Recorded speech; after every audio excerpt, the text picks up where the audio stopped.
शाहपुर में कुछ विषय है इस प्रकार का, तो पार्टी इस पर पूरी गंभीरता के साथ विचार करने में लगी है और इस बार जो कमी हुई थी, जो भूल हुई थी पार्टी से, इस बार उसको सुधार करके हम वो 5 साल चुनाव के लिए काम करते रहते हैं और निश्चित तौर पे मेरा शाहपुर में आना जाना थोड़ा ज़्यादा रहता है।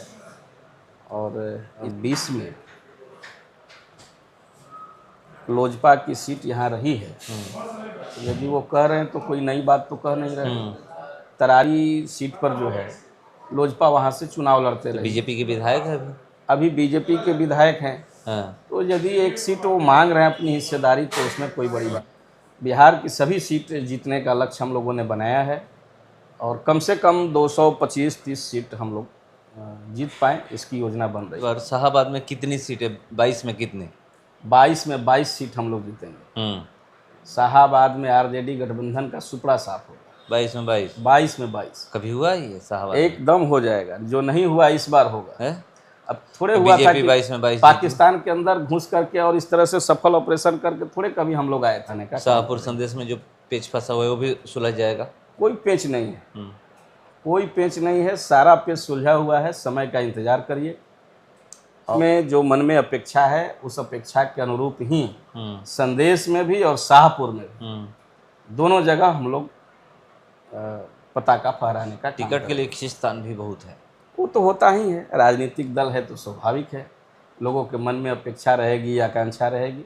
इन जो पार्टी नेतृत्व जो तय करता है उसको सारे कर। आज हम हमारे सांसद दुर्भाग्य से RK सिंह जी नहीं हैं, तो ऐसा कुछ नहीं है कि उनसे छीन लिया गया है, ऐसा कुछ विषय नहीं। ये कह तो खुलकर वो बोलते हैं ना कि हमें हरवाया गया है, बीजेपी के नेता हमें हराए हैं। नहीं नहीं, ऐसा कुछ विषय नहीं। पवन सिंह को खड़ा बीजेपी के नेता किए थे। ऐसा कुछ नहीं है, सब समय का फेर होता है। यहाँ से बीजेपी के नेता ने ही 2 बार उनको सांसद बनाया है, भारत सरकार में बीजेपी ने ही उनको मंत्री बनाया है, तो ऐसा। बिहार विधानसभा चुनाव नज़दीक आ रहे हैं और पार्टियां एक दूसरे पर हमलावर हैं। खास करके तेजस्वी यादव NDA सरकार पर हमलावर हैं, बीजेपी पे हैं और मुख्यमंत्री नीतीश कुमार को तो लगातार वो कह रहे हैं कि अचेत अवस्था में चले गए हैं। चलिए, हमारे साथ बात करने के लिए मौजूद हैं बीजेपी प्रदेश कार्य समिति के सदस्य राजेंद्र तिवारी जी। मैं सीधे इनसे जुड़ता हूं और कुछ बिहार के मुद्दे पर, राजनीतिक मुद्दे पर चर्चा हम लोग करेंगे। IBN 7 भारत में आपका स्वागत है। धन्यवाद। आपके पूरे दर्शक को, आपके चैनल के माध्यम से जो देख रहे हैं सभी को मेरा प्रणाम, नमस्कार। तेजस्वी यादव आप लोग पे हमलावर हैं और ख़ास करके अभी जो PMCH में हुआ है उसको लेकर के मंगल पांडे को टारगेट किए हैं, कह रहे हैं कि इनके जितने भी स्टाफ हैं सीट बेच देते हैं। देखिए, तेजस्वी यादव को बोलने का अधिकार नहीं है। उनके पिताजी के शासनकाल में, उनके माताजी के शासनकाल में इसी सरकारी अस्पतालों में न लिखने के लिए पर्ची था, न सुई की व्यवस्था, न रुई की व्यवस्था। पूरे स्वास्थ्य व्यवस्था को इन लोगों ने बेच दिया था, पूरे बिहार को बेच दिया था, लूटने का काम किया था इनके पूरे परिवार के लोगों ने। इन लोगों को नैतिकता के आधार पर बिहार के लोगों से माफ़ी मांग करके चुनावी राजनीति से बिल्कुल अलग हो जाना चाहिए। भारतीय जनता पार्टी की सरकार में, खासकर जब से मंगल पांडे जी स्वास्थ्य व्यवस्था को देख रहे हैं, पूरी व्यवस्था को सुदृढ़ किया है उन्होंने। बिहार का नंबर 1 अस्पताल बनाया है, पूरे दुनिया का नंबर 1 अस्पताल PMCH को बनाने का काम किया है।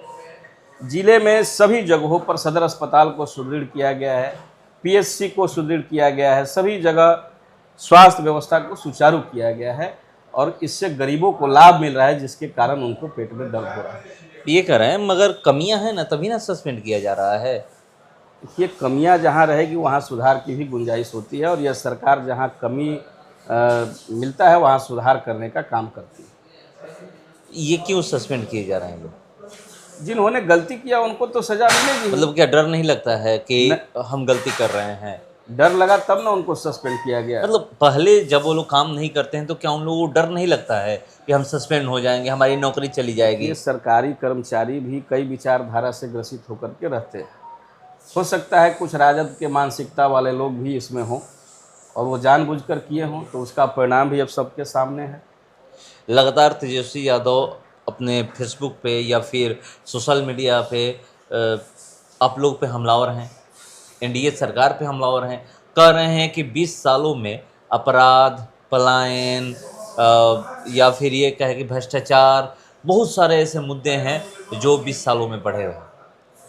यह 20 साल उनके पिताजी और माताजी के शासनकाल का साल था, जिस समय लोगों ने बिहार के जंगल राज से मुक्ति दिलाने के लिए भारतीय जनता पार्टी के नेतृत्व में सरकार बनाई थी। आज इस सरकार में अमन चैन का वातावरण है और सभी जगह रोजी रोजगार की व्यवस्था हो रही है। अपने ज़िला में भी आप देख लीजिए, तरारी में उद्योगों का जाल बिछाने का काम हो रहा है, गिद्धा में औद्योगिक प्लांट स्थापित हुआ है, आपके शाहपुर विधानसभा के बिहियाँ में भी। इस तरह सभी जगह उद्योग धंधा लग रहा है, वातावरण ठीक हुआ है, सड़कों का जाल बिछा है, स्वास्थ्य व्यवस्था ठीक हुआ है, शिक्षा व्यवस्था ठीक हुआ है और लोग पलायन नहीं कर रहे हैं। लोग अब अपने यहाँ स्वरोजगार और रोजगार की व्यवस्था कर रहे हैं। मगर अब वो अपने फेसबुक पे डालते हैं कि अपराधी पटना में फायर करते हुए निकलते हैं, किसी को गोली मार दे रहे हैं।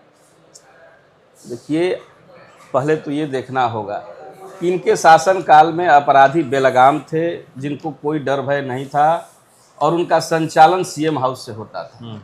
आज यदि कोई अपराध करता है तो वो सलाखों के पीछे जाता है, शासन प्रशासन का भय उनको रहता है और दंडित भी होते हैं। तो वो तेजस्वी यादव जी विपक्ष में हैं, उनको बोलने का अधिकार है, लेकिन इस सरकार में सुशासन की राज है, इसको भी मानना पड़ेगा। जिस लड़की के साथ दुष्कर्म हुआ था, मौत हो गई, वहाँ पे गए हुए थे, वहाँ पर मीडिया उनसे सवाल किए कि बीजेपी के नेता या फिर जेडीयू के नेता कह रहे हैं कि ये राजनीति कर रहे हैं आप, तो उन्होंने कहा कि अगर इंसाफ दिलाने के लिए हमें राजनीति भी करनी पड़ेगी तो हम करेंगे। नहीं, वो कौन नेता था? बीजेपी का कोई नेता इस तरह से नहीं बोल सकता। यह सेंसिटिव मामला है, यह राजनीति का विषय नहीं है। और मुझे नहीं लगता कि कोई भारतीय जनता पार्टी का नेता कार्यकर्ता इस तरह का अशोभनीय बात बोलेगा। होंगे कोई दूसरे लोग होंगे। आप कई पदों पे रहे हैं, अगर पार्टी में बात की जाए तो अभी भी प्रदेश कार्य समिति सदस्य हैं, तमाम पद पे रहे हैं, या फिर औरंगाबाद के आप लोकसभा चुनाव में प्रभारी थे, या फिर बाहर भी जाकर के आप काम किए हैं। शाहाबाद पे मैं बात करने वाला हूँ। 2020 में आप लोगों को 22 में 2 सीटें आती है पूरे शाहाबाद में। 2024 में पूरा शाहाबाद लोकसभा चुनाव में पूरा शाहाबाद नील हो जाता है। एक भी सीट आप लोग नहीं बचा पाते हैं, हार जाते हैं, जबकि 2019 में सारी की सारी सीटें थी। 2020 से कहाँ पे चूक हो जा रही है, क्यों आप लोग शाहाबाद हार रहे हैं? नहीं, उन कमियों को पार्टी के नेताओं ने बड़ी बारीकी से विचार किया है और इस बार पूरे शाहाबाद और मगध के रेंज में जो हमारी कमियां थी उसको सुधार करके और पुनः इस बार भारतीय जनता पार्टी के और गठबंधन के नेतृत्व में सभी सीटों पर हम लोग विजय हासिल करें। दिलीप जायसवाल आए हुए थे इसी आरा में और उनसे 2 सीट की बात की गई, एक संदेश की और एक शाहपुर विधानसभा की, कि दोनों जगह पारिवारिक झमेले के चलते ये सीट हार रहे हैं बीजेपी, यानी ये दोनों सीट हार रही है। तो क्या सही में पारिवारिक झमेले के चलते हार रही है या फिर मतलब और कहीं कमी है? नहीं, संदेश में तो कोई पारिवारिक झगड़ा नहीं है। शाहपुर में कुछ विषय है इस प्रकार का, तो पार्टी इस पर पूरी गंभीरता के साथ विचार करने में लगी है और इस बार जो कमी हुई थी, जो भूल हुई थी पार्टी से, इस बार उसको सुधार करके हम लोग एनडीए के नेतृत्व में अपना परचम लहराने का काम करें। खबर ये भी आ रही है कि आप भी मतलब लगे हुए हैं। बीजेपी के जो कार्यकर्ता हैं वो 5 साल चुनाव के लिए काम करते रहते हैं और निश्चित तौर पे मेरा शाहपुर में आना जाना थोड़ा ज़्यादा रहता है और इस नाते कई लोग कहते भी हैं कि आप चुनाव की तैयारी से शाहपुर में ज़्यादा आना जाना आपका होते रहता है। तो कार्यकर्ता होने के नाते यदि चुनावी मैदान में उतरने का कोई सपना देखता है तो ये कोई बड़ी बात नहीं। मतलब आना जाना लग रहा है या फिर मन में है कि अगर पार्टी टिकट देती है तो चुनाव लड़ा जाएगा? बिल्कुल, यदि पार्टी कोई जिम्मेवारी सौंपती है तो उससे पीछे हटने का काम राजेंद्र तिवारी नहीं करते। पार्टी ने जहां भी लगाया, जिस काम के लिए लगाया, वहां हमने काम किया है और उसका परिणाम भी अच्छा। शाहपुर की बात करते 2 बार से बीजेपी लूज सीट कर रही है और बीजेपी के खाते में भी सीट जा रही है। बीजेपी की ही सीट है, और निश्चित तौर पे वहाँ बीजेपी इस बार जीतेगी।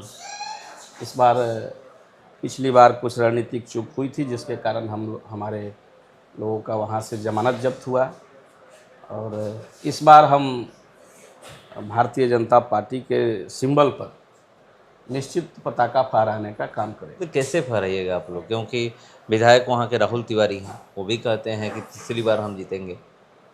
उनके समर्थक कहते हैं कि काम किए हैं 10 सालों में। बीजेपी के अनुकूल सीट है और बीजेपी वहाँ से अपना परचम फहराएगी। मतलब उम्मीद है? बिल्कुल उम्मीद है, और बीजेपी के लायक ही वह सीट है। वैसे कहाँ चूक हो रही है अगर शाहपुर की हम लोग बात करें तो 2 बार से? निश्चित तौर पे हम अपनी विषयों को वहाँ समझाने में सफल नहीं हो पा रहे हैं। इस बार ऐसी गलती नहीं हो पाएगी। पूरे जोश खरोश के साथ चुनावी मैदान में भारतीय जनता पार्टी के कार्यकर्ता वहाँ उतरेंगे, और पार्टी नेतृत्व ने जिसको भी सिंबल थमाया उसको हम लोग जिता करके लाने का काम करेंगे। चिराग पासवान की रैली होने वाली है 8 जून को, और उसके लिए तैयारियां जोरों पे हैं। ये भी लोग कह रहे हैं, उनके दल के लोग, जबकि एनडीए में वो हैं, केंद्रीय मंत्री हैं, उसके बावजूद भी लोग कह रहे हैं कि 2 से 43 पे तैयारी चल रही है।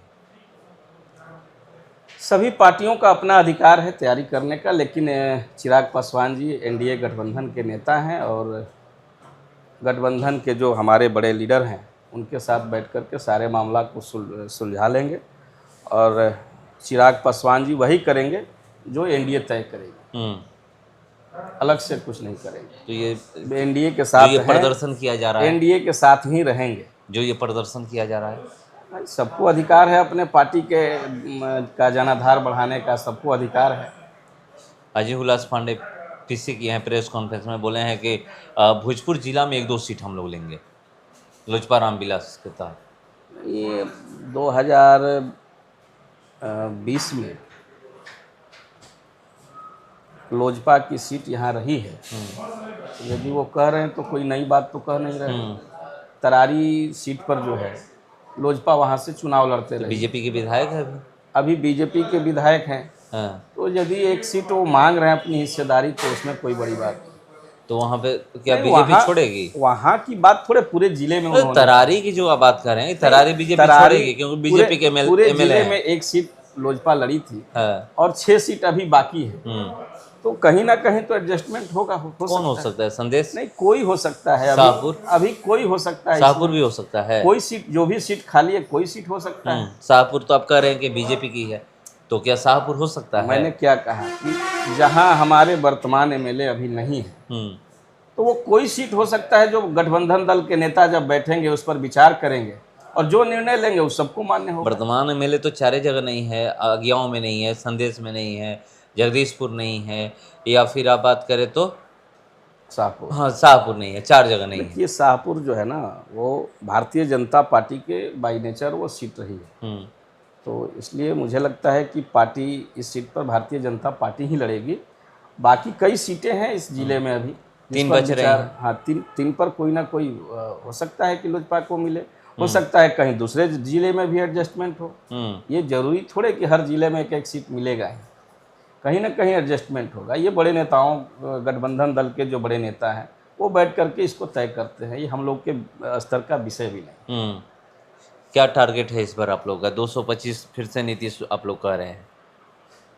नीतीश जी गठबंधन दल के नेता हैं, तो स्वाभाविक है कि उन्हीं के नेतृत्व में बिहार में चुनाव होगा, और आरजेडी के साथ में जो गठबंधन है उन सभी लोगों का सुपड़ा साफ होगा इस बार, और पुनः भारतीय जनता पार्टी, जदयू और उसके गठबंधन दल के साथियों के साथ बिहार में हम सरकार बनाएंगे। लोग कह रहे हैं ना कि चुनाव तक मुख्यमंत्री नीतीश कुमार दिख रहे हैं, उसके बाद नहीं दिखेंगे।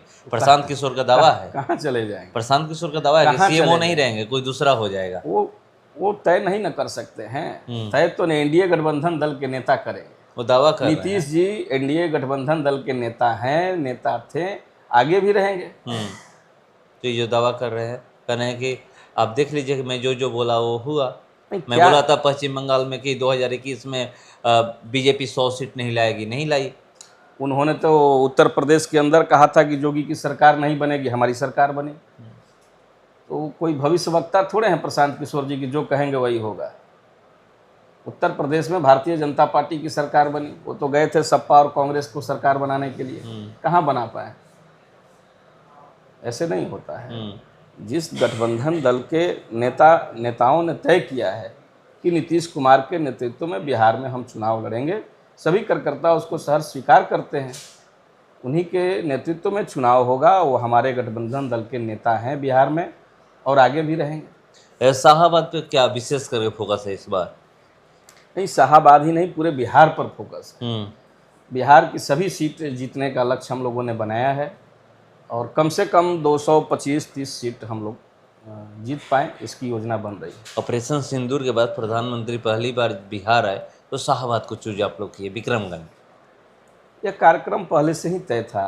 ऑपरेशन सिंदूर तो बीच में हुआ, यह कार्यक्रम आरा या विक्रमगंज के बीच में होना था और ऑपरेशन सिंदूर और उस घटना के पहले ही यह डेट आया हुआ था, समय जगह नहीं तय हो पाया था। तो निश्चित तौर पे हम लोग का सौभाग्य है, इतने बड़े ऑपरेशन के बाद शाहाबाद की धरती पर प्रधानमंत्री जी आए और उनका स्वागत लोगों ने बड़ी भव्य तरीके से किया। कहीं ऐसा तो नहीं है कि 2020 में जो हार हुई, 2024 लोकसभा चुनाव में जो हार हुई, उसकी वजह से प्रधानमंत्री का कार्यक्रम लगाया गया यहाँ पर? नहीं, कार्यक्रम पहले से तय था।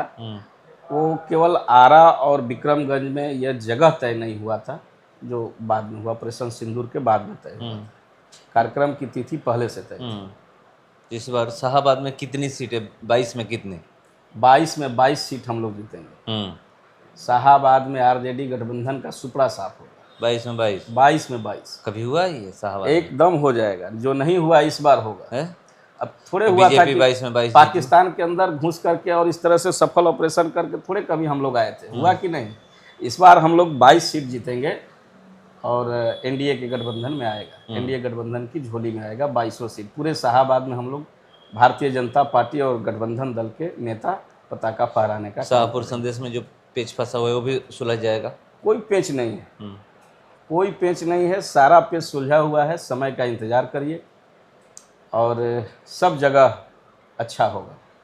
तो जो लोगों के मन में है, अपेक्षा है, जनता के बीच में जो मन में अपेक्षा है, उस अपेक्षा के अनुरूप ही संदेश में भी और शाहपुर में भी दोनों जगह हम लोग पताका फहराने का। टिकट के लिए खींचतान भी बहुत है।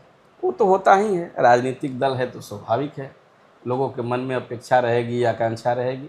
इन जो पार्टी नेतृत्व जो तय करता है उसको सारे कार्यकर्ता उसको स्वीकार करते हैं। इस बार आरके सिंह नहीं देखे, सबसे चर्चा उन्हीं की ज़्यादा हो रही है, क्यों नहीं देखे? क्या राजनीति से गायब हो गए हैं? कोई व्यक्तिगत कारण होगा, नहीं दिखने का तो कोई वैसा कुछ विषय नहीं है। हो सकता है कि कोई व्यक्तिगत कारण हो। नहीं, आरा लोकसभा के वो सांसद थे, बिल्कुल केंद्रीय मंत्री थे, उसके बावजूद भी इतना बड़ा कार्यक्रम हुआ, उसमें शामिल ना होना। इधर तो बात नहीं हो पाई है। मुझे लगता है कोई ना कोई व्यक्तिगत कारण होगा या शारीरिक कोई अस्वस्थता होगी जिसके कारण नहीं आ पाए होंगे, वरना नहीं आने का कोई विषय नहीं। ऐसा तो नहीं है कि उनका घर छीन लिया गया है जो दिल्ली में था, या फिर जो सिक्योरिटी थी वो भी उनसे वापस ले लिया गया है, इसलिए नाराज हो? छीनने जैसा कोई शब्द इस्तेमाल नहीं होना चाहिए। ये तो प्रक्रिया है। जब भारत सरकार के मंत्री थे तो उनको बंगला मिला था, गाड़ी मिली थी, सुविधा मिला था। आज नहीं है, जो कोई दूसरा है तो सारी सुविधाएं उसको दी जाती है।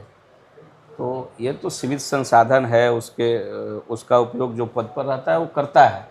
तो आज हमारे सांसद दुर्भाग्य से आरके सिंह जी नहीं हैं, तो ऐसा कुछ नहीं है कि उनसे छीन लिया गया है, ऐसा कुछ विषय नहीं। अब ये कह रहे हैं, मगर लोग वहीं पे देख रहे हैं कि कुछ चुनाव हारने के कुछ दिन बाद तक ये सारी सुविधाएं उनके पास थी। होता है ना, जैसे कुछ दिनों के बाद ही तो अलॉट होता है किसी को, बनते बनते थोड़े अलॉट हो जाता है कोई मकान। आज आप एमएलए बन गए तो उसको शपथ ग्रहण में टाइम लगता है, एमपी बन गए तो उसके शपथ ग्रहण का टाइम लगता है। तो ये थोड़े है कि आज बन गए तो आज ही आपको मिल जाएगा, आज एक किसी से ले लिया जाएगा, ऐसा नहीं होता है ना। ये तो खुलकर वो बोलते हैं ना कि हमें हरवाया गया है, बीजेपी के नेता हमें हराए हैं। नहीं नहीं, ऐसा कुछ विषय नहीं। पवन सिंह को खड़ा बीजेपी के नेता किए थे। ऐसा कुछ नहीं है, सब समय का फेर होता है। यहाँ से बीजेपी के नेता ने ही 2 बार उनको सांसद बनाया है, भारत सरकार में बीजेपी ने ही उनको मंत्री बनाया है। तो ऐसा विषय नहीं है और वो नहीं बोलते। उनको राजनीति का समझ है, क्यों बोलेंगे इस तरह से? भारतीय जनता पार्टी मंच के से बोल रहे हैं, मंच भारतीय से। जनता पार्टी के नेता कार्यकर्ता ने ही उनको यह सम्मान दिया है तो ना। मंच से कैसे बोल दिए? नहीं नहीं, हो सकता है, मुझे मालूम नहीं, उन्होंने कहा है इस तरह से, कुछ मुझे मालूम नहीं। तो चलिए, तैयारी सबसे ज़्यादा अगर है तो शाहाबाद को लेकर के प्रधानमंत्री भी आए थे, क्योंकि शाहाबाद को लेकर इसलिए तैयारी है कि शाहाबाद पूरे क्षेत्र में 22 विधानसभा है, और 2020 में जब चुनाव हुआ था विधानसभा का, तो बीजेपी को या फिर एनडीए गठबंधन की बात की जाए तो मात्र 2 सीटें आई थी, आरा और बड़हरा, और हर जगह हार हुई थी। इस बार अगर 2024 में जब लोकसभा का चुनाव हुआ तो शाहाबाद में एक भी सीटें एनडीए नहीं निकाल पाई या फिर बीजेपी नहीं निकाल पाई। उसके बाद से सबसे ज़्यादा फोकस शाहाबाद पे बना हुआ है एनडीए का कि या फिर बीजेपी का, कि कैसे शाहाबाद को जीता जाए। ये कह रहे हैं, दावा कर रहे हैं कि इस बार आरजेडी का पूरे शाहाबाद से सुपड़ा साफ होगा। अब देखिएगा, इंतजार करते हैं हम लोग कि होता क्या है, जनता इस बार शाहाबाद से किसको जिता करके विधानसभा भेजती है। फिलहाल इसको इतना ही, बने रहिए हमारे साथ। नमस्कार।